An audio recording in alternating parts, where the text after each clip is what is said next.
everybody. Sandy Boucher here. I just got home from a writer's workshop and I had a teaching, a revelation come to me, and I just had to share it with you. So this is my message for tonight. As you know, I'm a writer. I've been writing for the Native Canadian, a paper out of Toronto, for approximately 2 years now, and my book, Honorary Indian, is about to be released on December 21st of this year. Now, even though I very much consider myself a writer, I'm not egotistical enough to think that there isn't anything else I can learn. So, I saw a notice that there was going to be a writer's workshop in my area tonight, and I decided to check it out because I hadn't attended that type of gathering before. And on top of that, the chance to meet other writers who could understand the way I look at the world, well, that was just too appealing to pass up on. So off I went.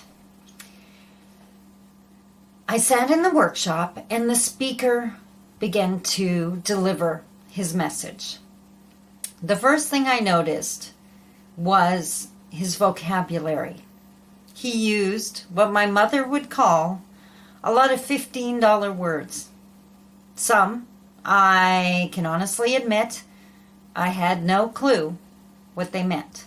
And I consider myself a very intelligent and fairly educated woman. I know I'm intelligent. I have the IQ score to prove it.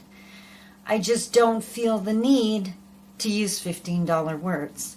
I don't feel the need to advertise my intelligence. And I would hate to ever make someone feel less by the words I use. So as I sat there tonight and listened to his speech, I kept an open mind and I wrote some notes because he did have some very valuable points and, hints that I could use in future writings. But as he talked and used his $15 words, I kept thinking back to the workshop I did last week and all the amazing women from the First Nations that don't have a fancy vocabulary, but have wisdom that I couldn't even describe. As I sat there, I grew nervous. And I've had that happen before when I'm spending time with very articulate, educated people. I began to fear that I would begin to talk that way, and that I would no longer be able to reach the men and women that matter to me the most. And I'm not talking just the First Nations people. I'm talking average, everyday people. Then I realize that every now and then I can use a $10 word. I try not to use $15 words. And that's okay, I guess. I try to keep it to a minimum. I try to stay real.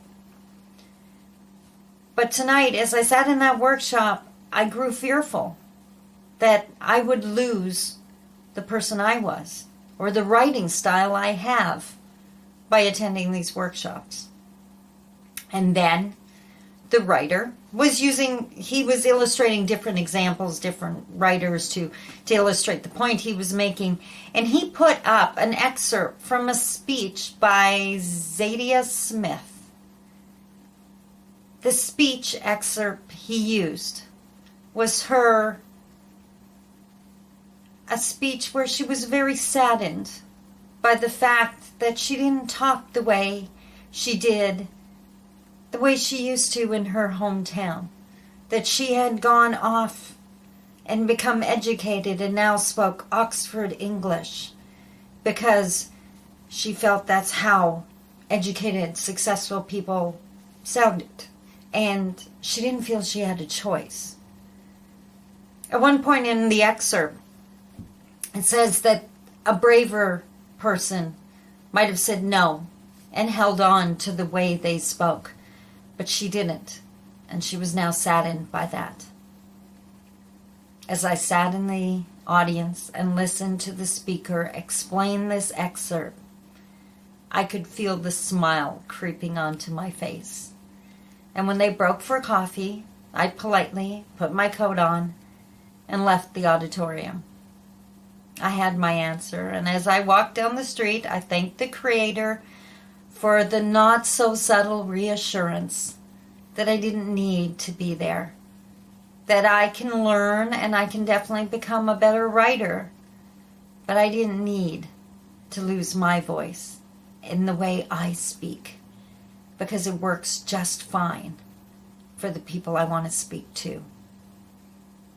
If nothing else, my friend, be authentic. Be yourself. The people that matter, that's what they want you to be. Have an amazing night. Bye-bye.